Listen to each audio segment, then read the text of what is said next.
What is up, YouTube fam? I am so excited to share this because I can finally tell you I think I healed my meniscus, bro, without surgery. I'll be darned, right?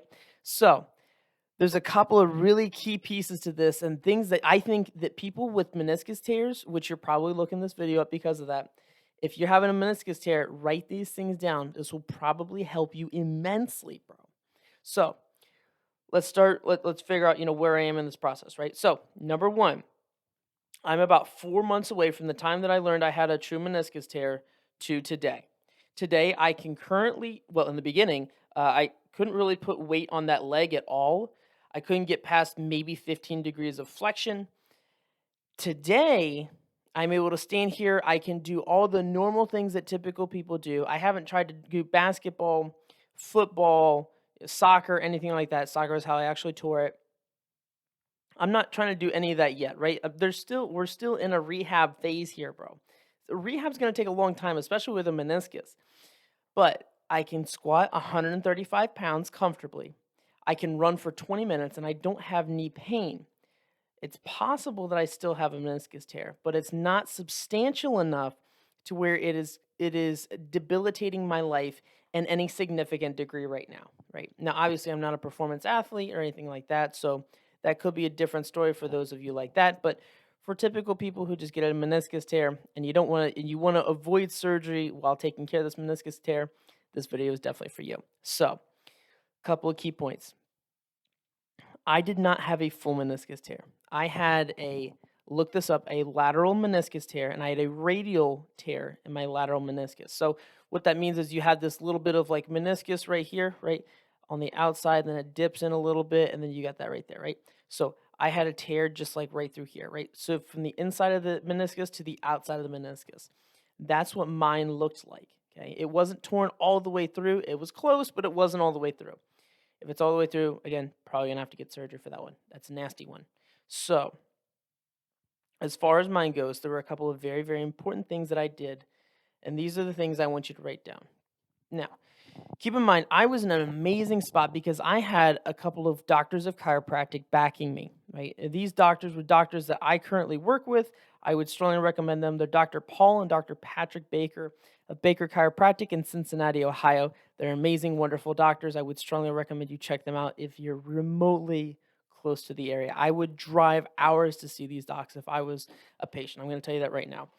So, I had these guys backing me, right? So they helped me design a protocol, they helped me design a plan, they helped me do all of these different things that I needed to do to properly heal this or as close as I can right now.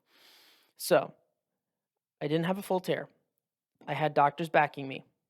And I'm going to talk about the therapies now, right? So I designed this with the help of these doctors and my own personal research on empirical research and empirical data on meniscal tears and everything like that. So, therapies. We're just going to roll down the list. I did PEMF therapy. I did this 3 times a week for about 10 minutes every time. This is a machine. This is a PEMF machine that emits a small shock into a muscle. It's different than an EMS machine, one of those little machines that you buy at Walmart. This is not that. This is different.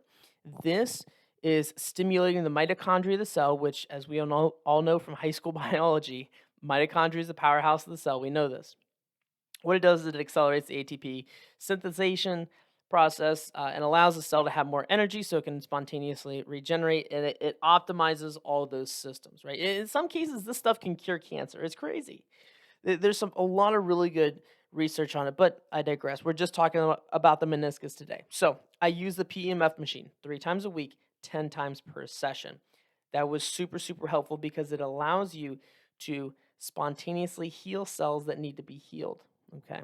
The next thing I did was peptides. These are a little controversial, but I did peptides BPC 157 and TB 500. I did these in a blend and I did a total of 20, I believe it was 20 milligrams of these peptides. Okay. So BPC 157 is a peptide that is excreted in the small intestine. It helps the small intestine repair very quickly. And then you also have TB500, which is one of those 4 main healing components in blood. So anytime blood goes to an area and it's trying to heal something, TB500 is one of those 4 main things that are helping it heal. Now, They're able to isolate these into research peptides, and these are research peptides, bro. These are not FDA cleared things. They're research peptides, so you can buy them online, and pretty much anyone can buy them. But just make sure you're getting them from a reputable source if you choose to do that. So I did those two, and you can get the proper dosage, obviously from my chiropractors. And you can talk to a lot of different medical professionals who are well versed in peptides, and they will be able to help you determine how to best dose these peptides. Or if at the time that you see this video, there's better peptides that are out there, I would recommend you go give those a shot, but I had really good results with the peptides. Okay. So, therapies, PEMF therapy, peptides. Let's talk about lifestyle changes, right? So, I had sleep, diet, and exercise. These are the three main things that I always look at. Sleep, my sleep was on point. I tried to get as much sleep as possible. Anywhere from 7 to 9 hours of sleep a night is very, very critical because this is the time in which your body is able to actually repair the things that need to be repaired, right? If I'm getting 5 hours of sleep a night, maybe even 4 hours of sleep a night, or God forbid less, I'm going to have major, major impairments in my body's ability to actually heal these cells and heal this meniscus that needs to be healed, right? That's going to be a big problem. So, sleep number one, diet number two. Got to be dialed in with your diet. Make sure you go to someone that can actually get you a proper diet and nutrition plan.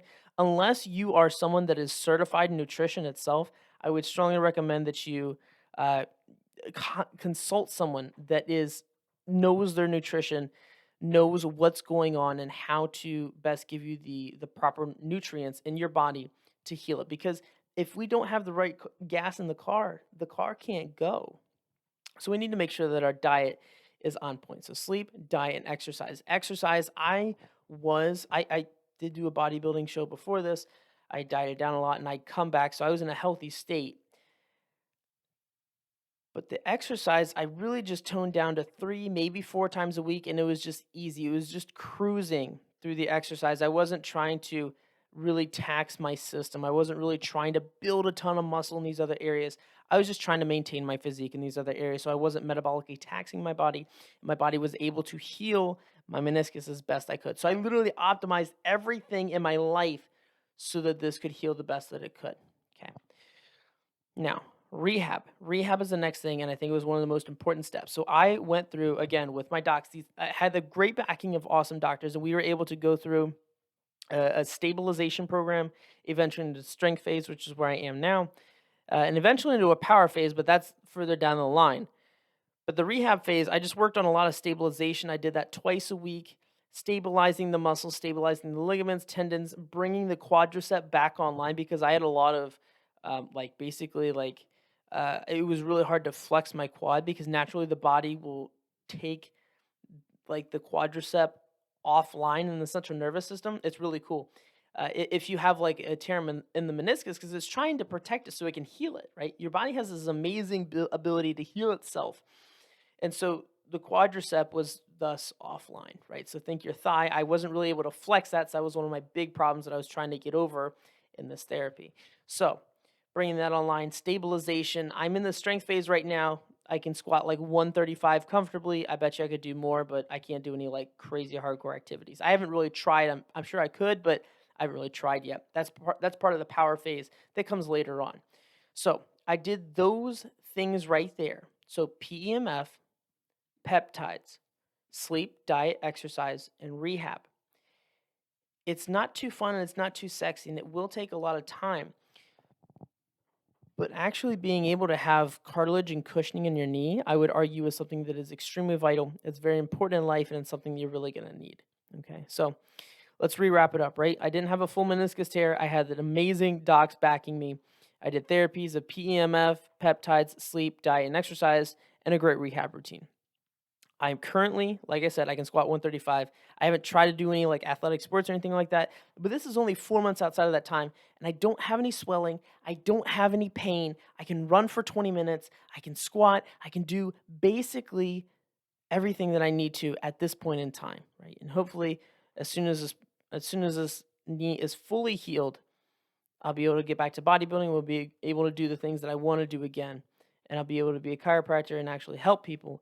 But the point is, right now, these are the things I did. It's going to take a long time to heal your knee. and it sucks. It's not fun. Make sure you have good doctors backing you. Make sure you have a proper rehab routine in place. Make sure you have proper therapies in place. And I'm very confident that you can do it. I'm Ryan, and I'll see you guys later.